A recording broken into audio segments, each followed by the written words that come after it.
SRC did not conduct any job evaluation on members of parliament and therefore just proceeded to effect changes downwards on their salaries and allowances without any job evaluation and therefore without any basis.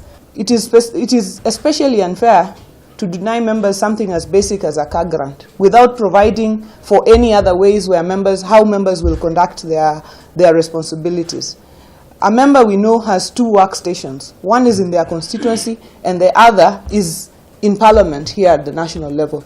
There is a mission to demean the legislative arm of government. There is a mission to demean members of parliament and reduce them to beggars, and perhaps, like in the 90s, expect them to go to the executive every Friday begging for handouts to be able to go back to their constituencies.